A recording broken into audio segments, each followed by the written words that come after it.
Welcome students, मैं हूँ ऐश्वर्या मेहता बाल मंदिर से और आज मैं आपको पढ़ा रही हूँ समन्वय के महत्व के बारे में।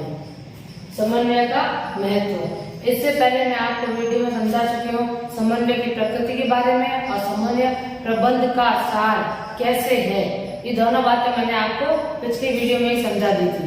समन्वय प्रबंध का सार कैसे है या प्रबंध, जो प्रबंध के बहुत सारे कार्य होते हैं, समन्वय कोई कार्य ना होकर वो एक तत्व, वो एक समरी है जो करना बेहद जरूरी है।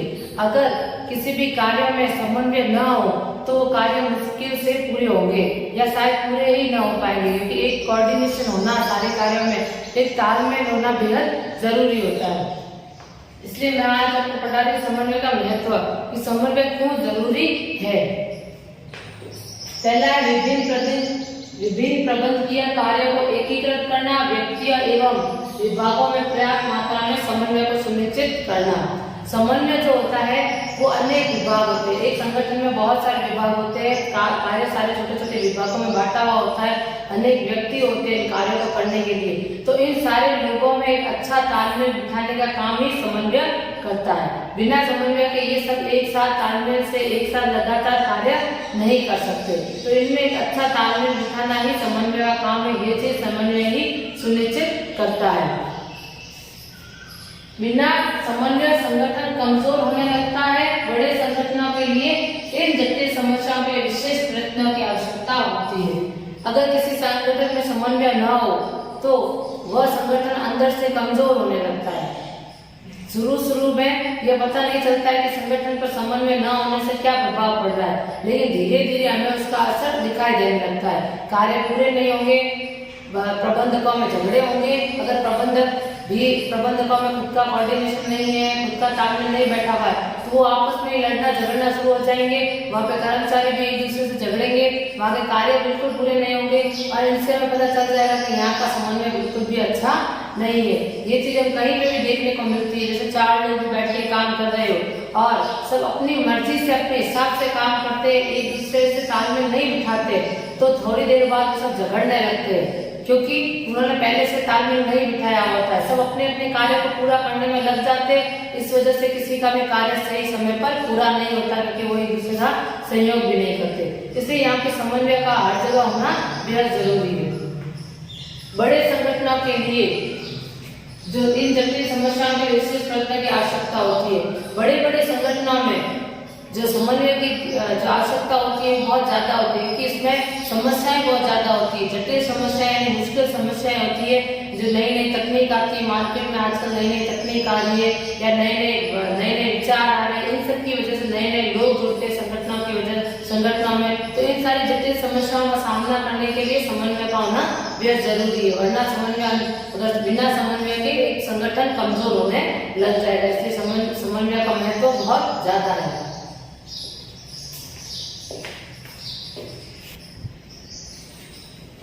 तो पहला पॉइंट है इसमें संगठन का आकार। समन्वय के महत्व में सबसे पहला पॉइंट है संगठन का आकार।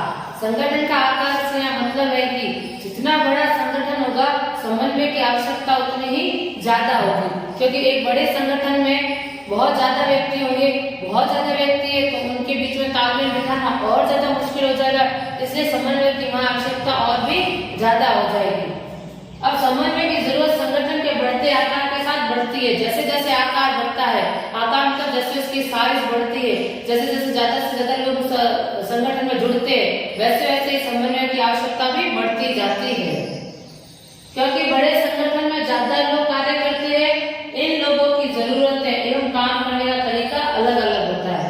अब एक बड़े संगठन में बहुत सारे लोग होते हैं, वो अलग अलग जगहों से आते हैं, अलग अलग भूमि से आते हैं, अलग अलग कल्चर से आते हैं, अलग अलग भाषाओं से आते हैं, तो इन सब और उनके काम करने का तरीका भी अलग अलग होता है। तो इन सबको साथ में बिठा के काम करवाना, इन सबके साथ में एक तालमेल बिठाना, इन सबको एक करने का काम ही समन्वय करता है। समन्वय की वजह से ये सब मिलजुल कर एक साथ कार्य करते हैं और एकता रखते हैं और एक दिशा की ओर कार्य कर पाते हैं।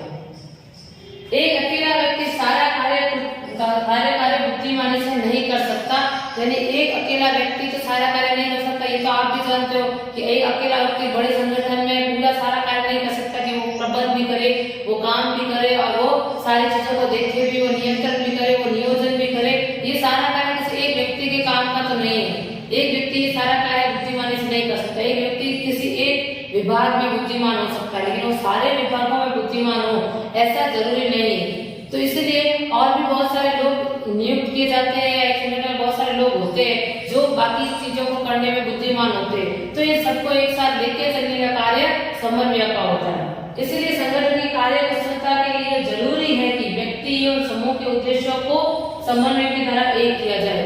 इसलिए जो व्यक्ति संगठन में जुड़े हैं, अलग अलग जगहों से अपने उद्देश्यों की वजह से जुड़े हैं, उनके उद्देश्य और संगठन के उद्देश्यों को एक किया जाना चाहिए। और यह एक किस की मदद से होंगे? यह एक होंगे समन्वय की मदद से। समन्वय की मदद से हम संगठन के उद्देश्यों को और व्यक्तियों के उद्देश्यों को एक कर सकते हैं। इसलिए ये समन्वय बहुत ज्यादा जरूरी है।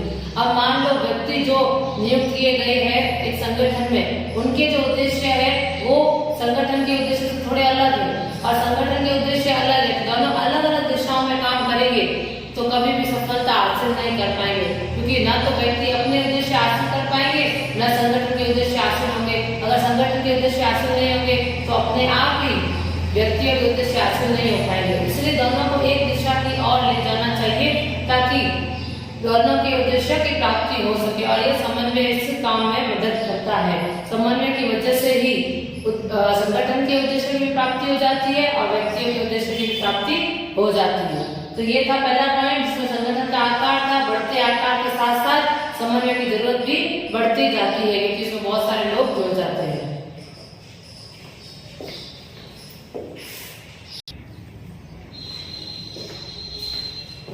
अब दूसरा पॉइंट है कार्यात्मक विभेदीकरण।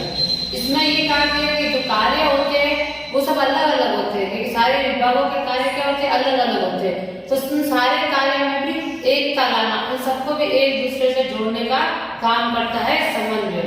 जैसे सारे विभाग होते हैं, वो सारे विभागों का अपना ही अलग अलग कार्य होता है। सारे विभाग सिर्फ अपने कार्य को पूरा करने के लिए दौड़ते हैं, अपने कार्य को पूरा करने के लिए ही सोचते हैं। वो ये नहीं सोचते कि दूसरे विभाग का भी सहयोग करे या दूसरा विभाग कैसे चल रहा है। उन्हें बस अपने कार्य को पूरा, अपने लक्ष्य को पूरा करने के लिए होड़ लगी रहती है और वो एक दूसरे से टच में नहीं रहते, एक दूसरे का सहयोग नहीं करते, जिसकी वजह से एक अच्छा तालमेल नहीं बैठ पाता है और कार्य सही समय पर पूरा नहीं हो पाता है। जैसे एक उत्पादन कंपनी, एक कंपनी है जिसमें उत्पादन का भी काम है और बेचने का काम है। तो उत्पादन करने वाली जो कंपनी है वो सिर्फ ज्यादा से ज्यादा उत्पादन करती है, तो वो क्वालिटी पे ध्यान नहीं देती।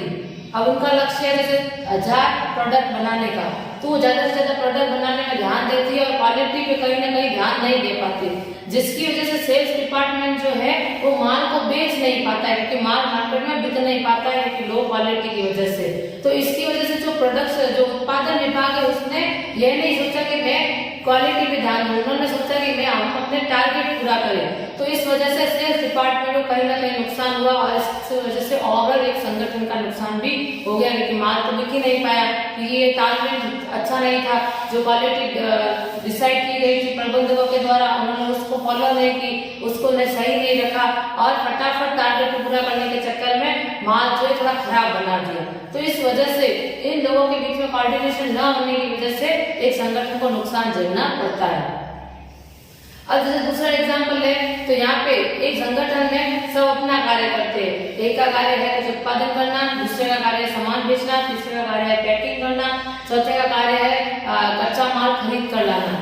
तो ये चारों अलग अलग विभाग कार्य करते हैं। चारों को क्या चाहिए? पैसा चाहिए। उत्पादन करने के लिए धन की आवश्यकता होती है, कच्चा माल खरीदने के लिए धन की आवश्यकता होती है, पैकिंग करने के लिए भी धन की आवश्यकता होती है और सेल्स डिपार्टमेंट यानी जो वित्तीय डिपार्टमेंट है उनको माल बेचने के लिए, प्रमोशन के लिए पैसों की आवश्यकता होती है। सबको थोड़े थोड़े धन की आवश्यकता होती है। तो ये सब लोग धन उच्च स्तर के प्रबंधकों से मांगते हैं, सब चाहते हैं कि ज्यादा से ज्यादा फंड उन्हें मिले ताकि उनका कार्य पूरा हो सके। वो क्या सोचते हैं कि ज्यादा से ज्यादा उन्हें फंड मिले और उनका कार्य सबसे पहले पूरा हो। उत्पादन विभाग ये सोचता है कि ज्यादा से ज्यादा फंड हमें मिलेगा तो हम ज्यादा उत्पादन कर पाएंगे, और जो विक्रय डिपार्टमेंट है या विक्रय विभाग वाले वो ये सोचते हैं कि हम ज्यादा से ज्यादा प्रमोशन करेंगे तो हमारा माल ज्यादा बिकेगा तो हमारा टारगेट पूरा होगा, तो इसलिए वो प्रमोशन के लिए ज्यादा पैसे मांगना चाहते हैं। इस तरह से पैकिंग वाले भी सोचते हैं कि हम इतनी अच्छी पैकिंग करें कि हमारा कार्य अच्छे से अच्छा हो जाए, तो पैकिंग के लिए चीजें चीजें जो जरूरत पड़ेगी उसके लिए फंड की आवश्यकता होगी तो वो फंड हमें ज्यादा से ज्यादा मिले।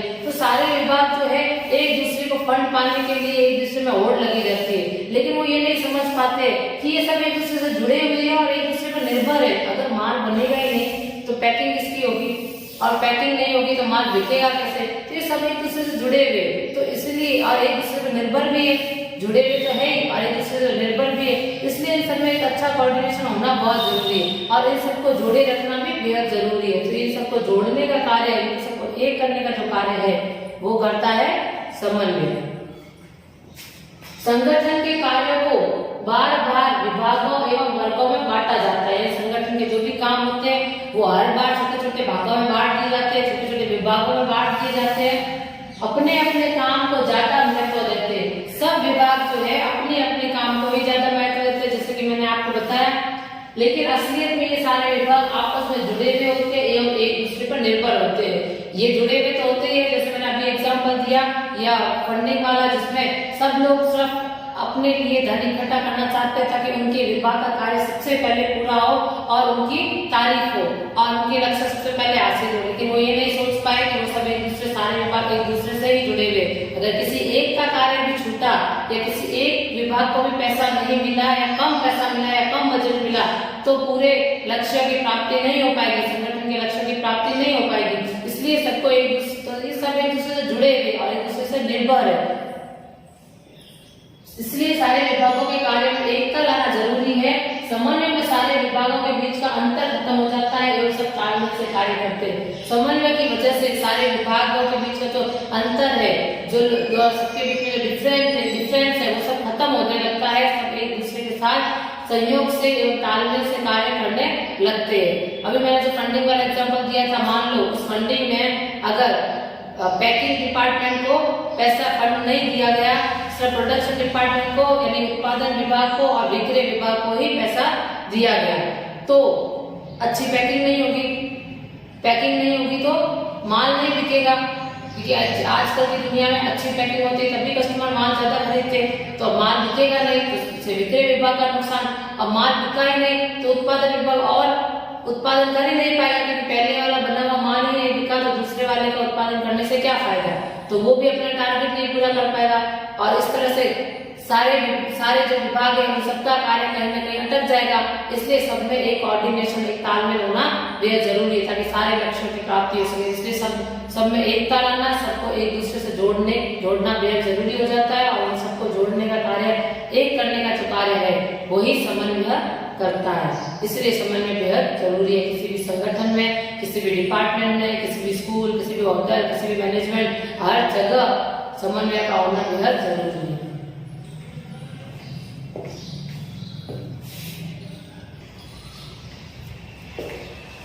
तीसरा पॉइंट है विशिष्टीकरण। विशिष्टीकरण का मतलब होता है स्पेशलाइजेशन। आपने ये वर्ड आज के वीडियो में बहुत जगह सुना होगा, स्पेशलाइजेशन। हर कोई आजकल अपने कार्य में स्पेशलाइज होता है। कोई जैसे टीचर होते हैं तो कोई जो फिजिक्स का टीचर होते हैं वो बोलते हैं कि हम फिजिक्स में स्पेशलाइज हैं, हम फिजिक्स के स्पेशल टीचर है, एक्सपर्ट टीचर है। तो कोई बोलता है कि जैसे बायो का टीचर होता है तो बोलते हैं हम बायोलॉजी पढ़ाने में एक्सपर्ट है। तो इस तरह से संगठन में भी सारे कार्य को करने के लिए एक्सपर्ट होते हैं, विशिष्टीकरण होता है। जैसे जो क्या कहते हैं सेल्स मार्केटिंग का डिपार्टमेंट होता है, उसमें सेल्स मार्केटिंग करने वाले प्रबंधक सेल्स मार्केटिंग में एक्सपर्ट होते हैं। उन्हें पता होता है कि बाजार में क्या चलता है, कस्टमर को क्या पसंद आता है, किस तरह से पसंद आता है, तो ये सब उनको पता होता है। इस तरह से जो उत्पादन विभाग में जो प्रबंधक होते हैं उन्हें पता होता है कि उत्पादन कैसे करना है, किस तरह से उत्पादन सबसे सस्ता से सस्ता हो, संसाधनों का अधिक से अधिक उपयोग कैसे दिया जाए, ये उनसे बेहतर कोई नहीं जानता क्योंकि वो उसमें अनुभवी होते हैं। तो सब अपने अपने विभागों में अनुभवी होते। तो ये विशिष्टीकरण का यही है कि आजकल के जो संगठन में सारी चीजें स्पेशलाइज होती है, सारी चीजें विशिष्टीकरण से होती है। हर जो भी प्रबंधक होते हैं वो अपने अपने विभागों में इस विशेष होता है, अनुभवी होता है, विशेषज्ञ होता है और उनकी ही नियुक्ति की जाती है। तो यहाँ पे है पहला पॉइंट विशिष्टीकरण। ये विशिष्टीकरण का समन्वय से क्या जुड़ा है वो मैं आपको पढ़ के बताती हूँ।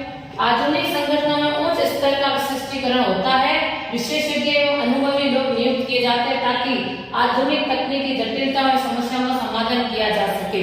जो बड़े बड़े संगठन होते हैं वहाँ पे स्पेशलाइज्ड लोगों की ही नियुक्ति होती है, ज्यादा से ज्यादा स्पेशलाइज्ड लोगों की आवश्यकता होती है, क्योंकि वहाँ पे जो आधुनिक तकनीक है, जो आज के जमाने की तकनीक है, उसकी जटिलता का सामना कर सके, उसकी मुश्किलों का सामना कर सके। आज के जमाने की जो तकनीक है वो अलग अलग तरह की होती है, तो इसलिए हमें ज्यादा अनुभवी और एक्सपर्ट लोगों की आवश्यकता होती है उस काम को करने के लिए, उस तकनीक का उपयोग करने के लिए। तो बड़े बड़े संगठनों में विशिष्टीकरण ही अपनाया जाता है, स्पेशलाइज अनुभवी एक्सपर्ट लोगों को ही लिया जाता है। आपने भी सुना होगा कि कोई जॉब लेना जाता है तो उनसे पूछा जाता है कि आपके पास एक्सपीरियंस कितना है, यानी आप अनुभवी कितने हैं। अनुभव के आधार पर ही उनकी बड़े बड़े संगठनों में नियुक्ति होती है। बड़े बड़े स्कूलों में भी आपने देखा होगा, जो टीचर्स होते हैं उनके लिए 5-5, 6-6 साल का एक्सपीरियंस मांगा जाता है कि आपके पास एक्सपीरियंस कितना है बच्चों को पढ़ाने का। 5 साल का, 6 साल का, इतने एक्सपीरियंस टीचर को ही नियुक्ति होती है, क्योंकि वो बड़े बड़े संगठन है, बड़े स्कूल जो है वो इस पर विशिष्टीकरण पर ज्यादा ध्यान देते हैं, ताकि उनकी जो आज की आधुनिक जटिलताओं का या मुश्किलों का समाधान उनके अनुभव के आधार पर, उनके ज्ञान के आधार पर किया जा सके। विशेषज्ञ महसूस करते हैं कि अनुभवी एवं ज्ञानी है तो वे हमेशा सही निर्णय लेंगे, लेकिन बड़े संगठनों में बहुत सारे अनुभवी लोग होते हैं, सब अपनी मर्जी से काम करेंगे तो परिणाम काफी महंगे होंगे। अब एक बड़े संगठन में कोई एक अनुभवी व्यक्ति तो नहीं होता, बहुत सारे अनुभवी व्यक्ति होते हैं, जैसे 10 से 12 हो सकते हैं, लेकिन सारे अनुभवी लोग खुद में यही समझते हैं कि हम सबसे ज्यादा होशियार है, हमें सबसे निर्णय लेने की क्षमता हमें सबसे ज्यादा है, हम सही निर्णय ले सकते हैं, क्योंकि हमारे पास बहुत ज्यादा अनुभव और ज्ञान है। हर व्यक्ति यही सोचता है, तो हर अनुभव में जो व्यक्ति होगा वो यही सोचेगा। लेकिन संगठन में जो इतने सारे विशेषज्ञ है और सब अपनी मर्जी से काम करेंगे, अपने हिसाब से निर्णय लेने लगे, तो फिर परिणाम बेहतर होंगे। संगठन का लक्ष्य की प्राप्ति नहीं हो पाएगी, सब अलग अलग दिशाओं की तरफ जाएंगे, सब विशेषज्ञ अपने आप में टकराने लग जाएंगे, एक दूसरे से टकराने लग जाएंगे, एक दूसरे में उनके झगड़े होने लग जाएंगे, तो वो संगठन के लक्ष्य की प्राप्ति कैसे करेंगे? क्योंकि जो सब अनुभवी लोग मिलते हैं तो उनमें थोड़ा झगड़ा तो होता ही है, क्योंकि सब ज्ञानी लोग मिलते हैं तो कहीं ना कहीं टकराव होता है। तो इन सब में एकता लाने का काम जो है वो समन्वय करता है, इन सबको एक दिशा की ओर ले जाने का कार्य भी समन्वय करता है। इसलिए संगठन में लगे विभिन्न विशेषज्ञों के कार्य में समन्वय हो, ताकि उनका अधिक से अधिक लाभ मिल सके। तो ये समन्वय जो है विशेषज्ञों के कार्यों में एकता लाता है, एवं उन कार्यों में समन्वय लाता है, यानी उनके कार्यों में जो है तालमेल बिठाता है, ताकि उन विशेषज्ञों से अधिक लाभ ले सके। यानी संगठन उन विशेषज्ञों का अधिक से अधिक लाभ कमा सके, उनके अनुभवों का, उनके एक्सपीरियंस का, उनके ज्ञान का ज्यादा से ज्यादा लाभ कमा सके, इसलिए उनके बीच में समन्वय वो बिठाएगा।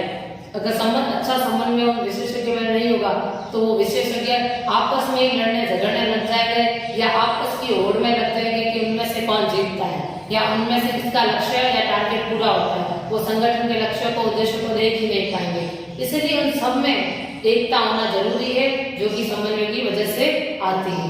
इसलिए समन्वय का विशिष्टीकरण में होना जरूरी है। इसलिए ये विशिष्टीकरण का पॉइंट जो है समन्वय के महत्व में है कि विशिष्टीकरण जहाँ पे भी होता है वहाँ पे भी समन्वय होना बेहद जरूरी है। और ये थे समन्वय के 3 महत्व जो मैंने आपको पढ़ा दिए।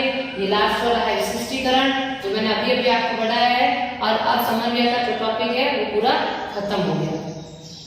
तो इससे हमें एंड ओवर में ये पता चलता है कि समन्वय कितना जरूरी है। समन्वय प्रबंधन का सार कैसे है कि जो समन्वय है वो प्रबंधन कोई कार्य नहीं है, ये कार्य नहीं होकर ये तो एक जरूरी तत्व है, या एक जरूरी सार है, या एक समरी है जो हर जगह होना जरूरी है, किसी भी लेवल पर होना चाहिए, किसी भी स्तर पर होना चाहिए, हर विभाग में होना चाहिए, हर संगठन में होना इसका जरूरी है। बिना समन्वय के कार्य को पूरा करना मुश्किल हो जाएगा। चाहे कोई स्कूल हो, चाहे कोई होटल हो, चाहे कोई बड़े से बड़ा प्रोडक्शन डिपार्टमेंट हो, बड़ी से बड़ी कंपनी हो, सब में समन्वय का होना जरूरी है।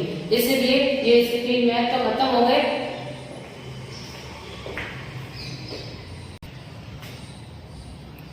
तो तीनों पार्ट खत्म हो चुके हैं, विशिष्टीकरण, कार्यात्मक, विभेदीकरण और संगठन का आकार। फिर इसके महत्व थे कि 3 कहाँ समन्वय कहाँ जरूरी है, तो संगठन के आकार में सबसे ज्यादा जरूरी है, आकार जितना बड़ा होगा समन्वय और ज्यादा जरूरत पड़ेगी।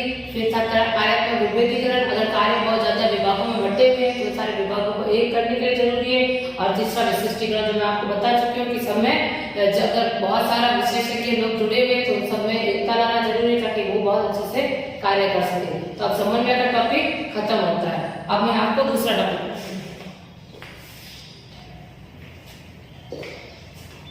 21वीं शताब्दी में प्रबंध। 21वीं शताब्दी जो अभी चल रही है उसमें प्रबंध कैसा है। हम प्रबंध का पूरा चैप्टर पढ़ चुके हैं अब, तो आपको पता चल गया होगा कि आज प्रबंध आज की दुनिया में कितना जरूरी हो गया है, प्रबंध का महत्व कितना ज्यादा बढ़ गया है, प्रबंध का होना कितना जरूरी है। तो 21वीं शताब्दी में प्रबंध कैसा है वो मैं आपको बताती हूँ। 21वीं सदी में प्रबंध एवं संगठन दोनों बदल रहे हैं। आज 21वीं सदी में आज की दुनिया में संगठन भी बदल रहे हैं और प्रबंध भी बदल रहा है। अब प्रबंध सिर्फ पहले जैसा नहीं रहा जिसमें संगठन का कार्य करे या थोड़ा सा छोटा मोटा कार्य करे। अब प्रबंध का कार्य बहुत ज्यादा बढ़ गया है, बहुत बड़ा हो गया है। अब प्रबंध सिर्फ किसी कंपनी में नहीं होता है, वो देश विदेशों में भी होने लगा है। यानी अब जो पूरी दुनिया है वो एक वैश्विक गांव बन गई है। पूरी दुनिया क्या बन गई, एक ग्लोबल विलेज बन चुकी है। तो अब एक प्रबंधन को भी अपना दायरा बढ़ाना पड़ेगा या अपना दायरा जो है बढ़ाना पड़ेगा ताकि वो भी इस बदलती दुनिया के साथ कदम से कदम मिला सके। आज जो कोई भी कंपनी है वो सिर्फ एक देश में नहीं खुलती है, वो विदेशों में मल्टीनेशनल कॉर्पोरेशन जैसे होते हैं वो अलग अलग देशों में अपनी अपनी कंपनियां खोलते हैं। तो वहाँ के सारा कंपनियों को मैनेज करना एक प्रबंधक का ही कार्य होता है। इसलिए प्रबंधक को सिर्फ एक देश में ही नहीं बल्कि विदेशों में भी अपना कार्य करना पड़ता है, इसलिए इसको वैश्विक प्रबंध भी कहते हैं। तो इसलिए प्रबंध इतना बदल चुका है कि प्रबंध का दायरा भी बहुत बदल चुका है। आज का प्रबंध बहुत अलग हो चुका है, बहुत ही एडवांस, जिसे कहेंगे बहुत ही एडवांस हो चुका है। अब मैं अब पॉइंट्स पढ़ती हूँ। 21वीं सदी में प्रबंधक एवं संगठन दोनों बदल रहे हैं। अब पूरी दुनिया एक वैश्विक गांव बन चुकी है।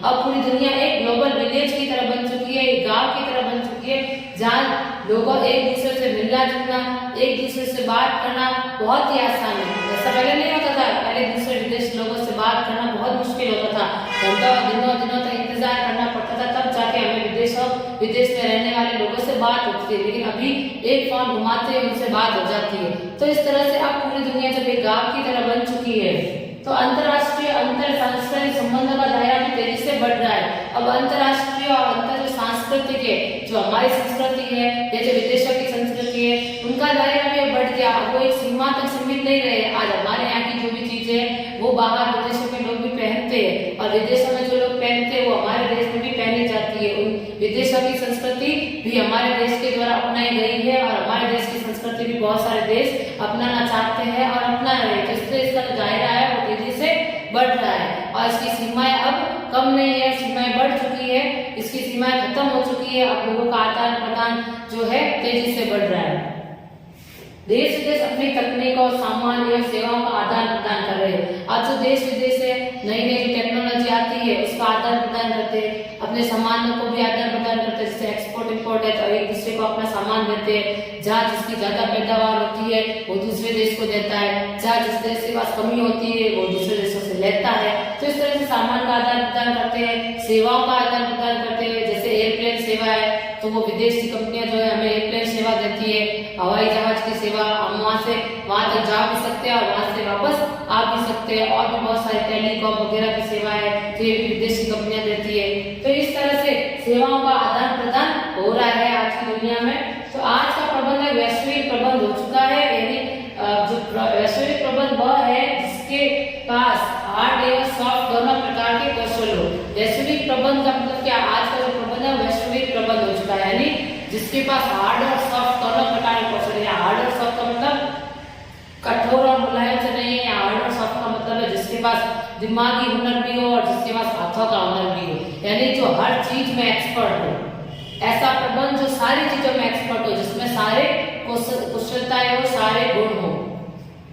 जो प्रबंधक विश्लेषण करना, व्यूहरचना करना, इंजीनियरिंग प्रौद्योगिकी ज्ञान का ज्ञान रखते हैं। यानी जो प्रबंधक एक प्रबंधक जो है जिसको विश्लेषण करना भी आता है, विस्तार करना भी आता है, जिसके पास थोड़ा बहुत इंजीनियरिंग का ज्ञान भी है, थोड़ा बहुत संगठन के प्रौद्योगिकी यानी फैक्ट्री का ज्ञान भी है, यहाँ पे व्यूहरचना यानी प्लानिंग करना भी जानता है, नियोजन करना भी जानता है। मतलब सारे कामों में उसको थोड़ा थोड़ा सबका अनुभव होना चाहिए। तो वो होता है आज का वैश्विक प्रबंध। यानी ऐसा प्रबंध जिसके पास हर तरह का गुण है, तभी वो अपनी कंपनी को विदेशों तक पहुंचा पाएगा, विदेशों में फैला पाएगा। वैश्विक प्रबंध की भूमिका का विकास इसी प्रकार से हुआ है जिस प्रकार से वैश्विक उद्योग एवं अर्थव्यवस्था का विकास हुआ है। ये वैश्विक प्रबंध जो है इसका विकास कैसे हुआ। सबसे पहले जो संगठन थे, जो अर्थव्यवस्था थी, उनका विकास हुआ, वो वैश्विक हुए, वो दूसरी दुनिया, दूसरे देशों तक जाने लगे, दूसरी दुनिया नहीं दूसरे देशों तक जाने लगे। जैसे जो हमारे संगठन है उनकी ब्रांचें है वो विदेशों में भी खुलने लगी। तो जैसे जैसे उनकी ब्रांचें विदेशों में खुलने लगी वैसे वैसे प्रबंध भी दूसरे विदेशों में होने लगा, वो भी एक वैश्विक प्रबंध बन गया। तो आज की दुनिया में ये जो प्रबंध है, जो वैश्विक प्रबंध है, बहुत ज्यादा जरूरी है। जैसे एक प्रबंधक है, जिसकी कंपनियां जो है, जिसकी कंपनी जो है विदेशों में फैली हुई है, तो उसको वहाँ विदेशों की सारी भाषाओं का ज्ञान, वहाँ के कल्चर का ज्ञान, वहाँ के लोगों का ज्ञान, वहाँ के बचाव का ज्ञान भी होना अति आवश्यक है। अगर एक प्रबंधक को सिर्फ अपने ही देश का ज्ञान होगा तो अपनी कंपनी विदेशों में कैसे हैंडल करेगा, किस तरह से वो कंपनी विदेशों में चला पाएगा। जैसे मैकडोनल्ड कंपनी, तो मैकडोनल्ड कंपनी जब इंडिया में आई तब इतनी नहीं चल पाई, क्योंकि उनका खाना और हमारे यहाँ खाने का टेस्ट बिल्कुल अलग था। हमारे यहाँ लोग ज्यादा स्पाइसी पसंद करते हैं, जबकि वहाँ के लोग इतना स्पाइसी पसंद नहीं करते। लेकिन जैसे जैसे उन्होंने देखा कि यहाँ के लोगों का टेस्ट अलग है, यहाँ के लोगों का चलन अलग है, तो उन्होंने अपने आप को हमारे तरीके से ढाल लिया और स्पाइसी खाने का भी एक ऑफर रखा, स्पाइसी खाना भी बनाना शुरू कर दिया ताकि उनकी कंपनी यहाँ पर जमी हुई रहे। अगर वो ऐसे बदलाव नहीं करते तो शायद ये मैकडोनल्ड कंपनी भी हमारे यहाँ ज्यादा दिन टिक नहीं पाती। इस तरह से समय समय पर एक जो प्रबंधक होता है, कुशल प्रबंधक, एक सफल प्रबंधक जो होता है, एक अच्छा प्रबंधक जो होता है, वो सारी चीजों का उसमें ज्ञान होता है, अनुभव होता है और सारी चीजों को वो देख परख के आगे कदम बढ़ाता है और उसको देश विदेश के संस्कृत, कल्चर का, भाषाओं का भी ज्ञान होता है ताकि वो अपनी कंपनी को और आगे बढ़ा सके।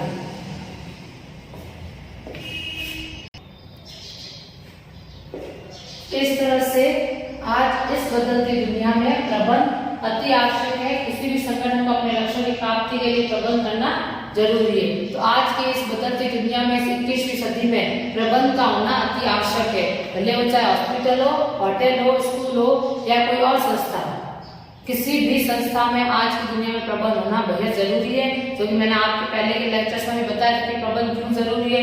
तो इस तरह से बिना प्रबंध के लंबे समय तक संगठन चलाना मुश्किल हो जाएगा। आज की दुनिया में अगर प्रबंध न किया जाए, 21वीं सदी में अगर आप प्रबंध नहीं करेंगे और आप सोचेंगे कि आप संगठन में सफलतापूर्वक चला सकते हैं, तो ऐसा नहीं हो सकता। बिना प्रबंध किए आप कोई भी कार्य नहीं कर पाएंगे। इवन आप बिना प्रबंध किए अपनी स्टडी भी नहीं कंप्लीट कर पाते। अगर आप पहले से सिलेबस को मैनेज ना करें, आपका कितना सिलेबस है उसको आप समय के अनुसार बांटे नहीं और कितना काम कब करना है इसका प्रबंध ना करें, तो आप भी अपने एग्जाम के लिए पूरी तरीके से तैयार नहीं हो पाते। तो इस तरह से जब आप के लिए भी प्रबंध इतना जरूरी है, आपके भी छोटे छोटे काम में प्रबंध जरूरी होता है। घर के कामों में भी आपने देखा होगा कि प्रबंध जरूरी होता है। जो मम्मी होती है वो सारा कार्य जो है सही समय पर करने की पूरी कोशिश करती है। उसके लिए पहले से वो सोच के रखते कब कार्य, कौन सा कार्य कब करना है, किससे कितना कार्य करवाना है, कौन क्या करेगा, ये सब वो पहले से सोच के रखती है और सबसे काम करवा के खुद भी सारा कार्य समय पर पूरा करती है। और स्कूल में भी आपने देखा होगा जो टीचर्स होते हैं वो समय समय पर अपने क्लासों में जाकर बच्चों को पढ़ाते हैं और इसका पूरा कंट्रोल प्रिंसिपल के हाथों में लगता है। वो सारे रखते हैं और सारा जो नियंत्रण है वो प्रिंसिपल देखते हैं कि कौन सा टीचर कहाँ गया है, किसने कितना पढ़ा चुका है, कौन किसको कितना पढ़ाना बाकी है, कौन किस समय पर आता है, किस तरह से कार्य करता है। सबका वो नियंत्रण रखते हैं, नियोजन करते हैं, निर्देशन करते हैं, नियुक्तिकरण करते हैं। तो ये सारा जो कार्य है प्रबंध के कार्य है और ये हर संगठन में करना जरूरी है। इसलिए आज की दुनिया में प्रबंध का महत्व अधिक हो गया है। तो आज ये चैप्टर जो प्रबंध का प्रकृति एवं महत्व का जो चैप्टर था